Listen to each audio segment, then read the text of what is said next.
Hello, Royal Telly fam. Chloe here, and in today's video, we're going to talk about all things Harry and Meghan. We have some thrilling updates to share with you. The Invictus Games Foundation on October 30th, 2024, got the chance to brief the NATO Military Committee at NATO headquarters. This briefing was mainly about how Invictus supports our wounded, injured, and sick veterans and active service members. Our beloved Duke of Sussex, Prince Harry, made a virtual appearance at this meeting. Even though he was not there physically, he addressed the military committee via a virtual teleconference.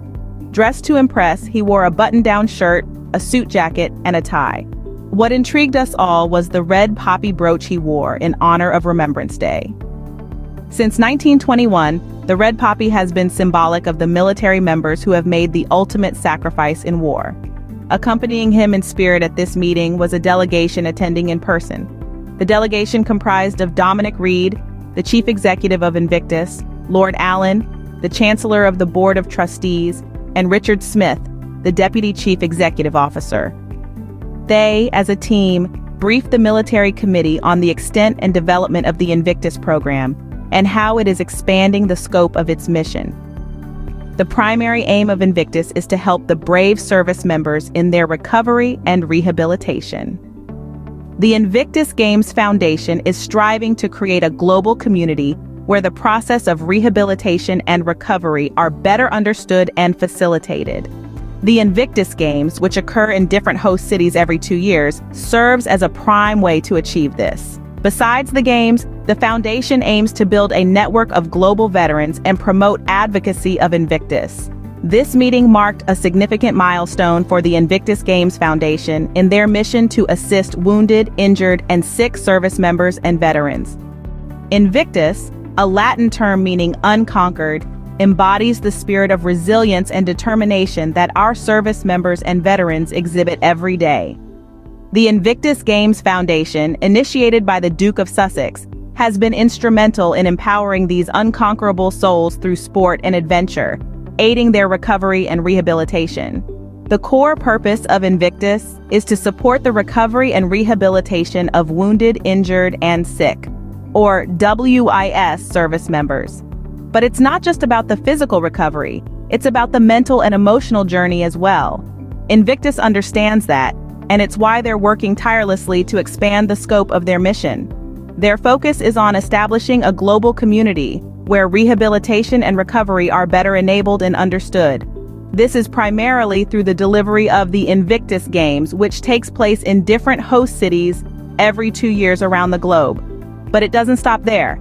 Invictus has a multi-layered program that goes beyond the Games, aiming to build a network amongst global WIS veterans and promote advocacy.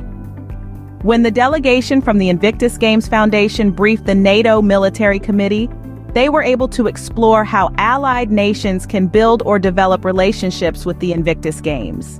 The meeting provided an invaluable platform to discuss and understand the breadth and development of the Invictus program.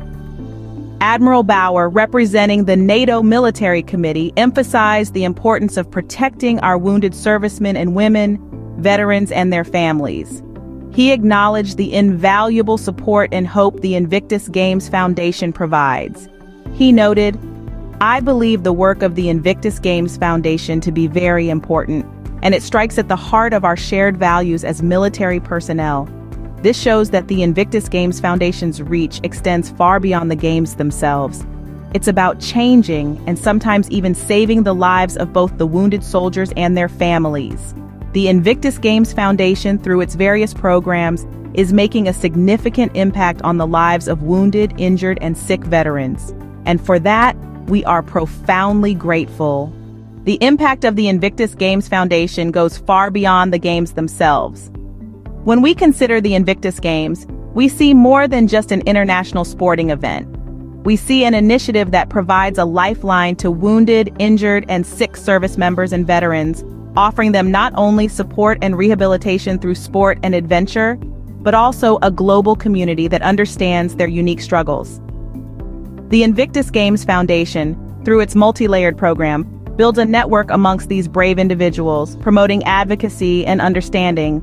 It is through the Invictus Games, held in different host cities every 2 years and beyond, that this mission comes alive. But it is when we hear the stories of those touched by the foundation that the real impact becomes clear.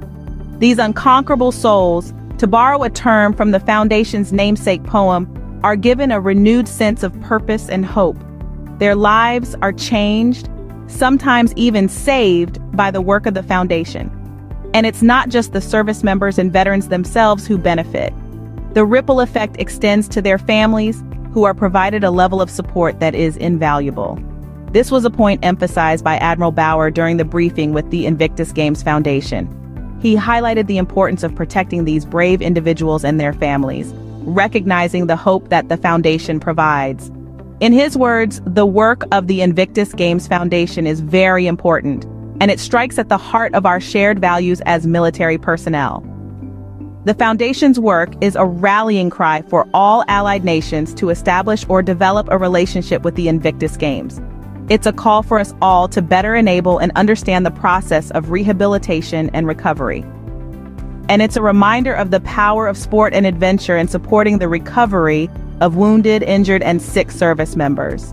Indeed, the work of the Invictus Games Foundation is crucial, and it aligns with the shared values of military personnel.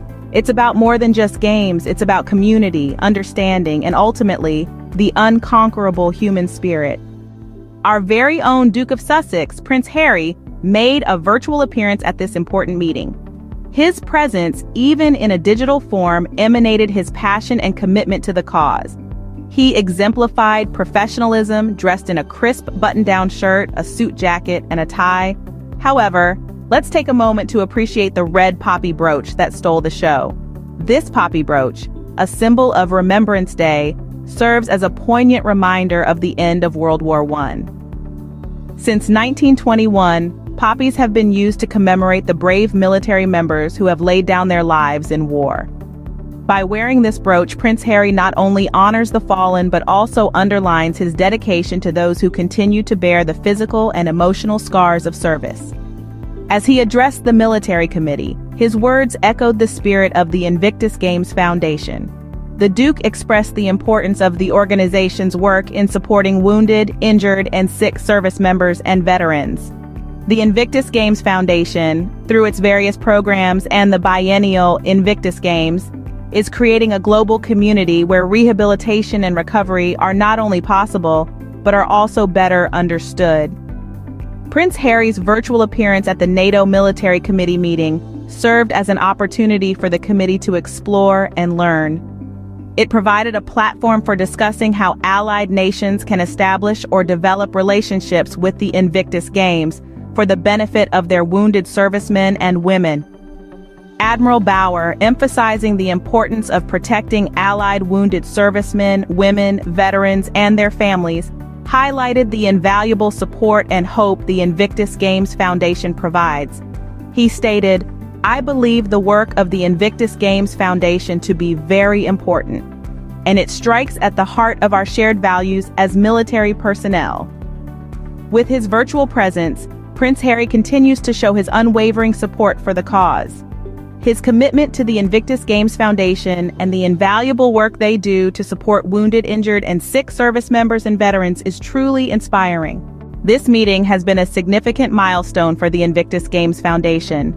Today, we've seen the incredible strides being made in the realm of support for our wounded, injured, and sick service members and veterans. The Invictus Games Foundation, with the unyielding support of the Duke of Sussex, has been at the forefront of this mission, using sport and adventure as tools of rehabilitation and recovery.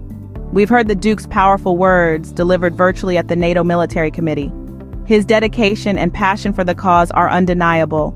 The red poppy brooch he wore, a symbol of remembrance for military members lost in war, was a poignant reminder of the importance of this work. It's a cause that strikes at the heart of our shared values, as underscored by Admiral Bauer. We've also seen the Invictus Games Foundation's commitment to expanding the scope of their mission.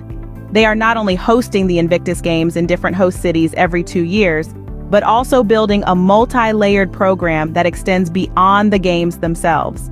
This includes fostering a global community where rehabilitation and recovery are better recognized, and promoting advocacy of Invictus through a network of global wounded, injured, and sick veterans. Today's briefing has provided the NATO Military Committee with an opportunity to learn more about how allied nations can establish or develop relationships with the Invictus Games. As we move forward, let's remember the invaluable support and hope that the Invictus Games Foundation provides to the unconquerable souls of our inspirational wounded, injured, and sick service members and veterans. Thank you for joining us today on Royal Telly. Don't forget to like, comment, and subscribe to our channel.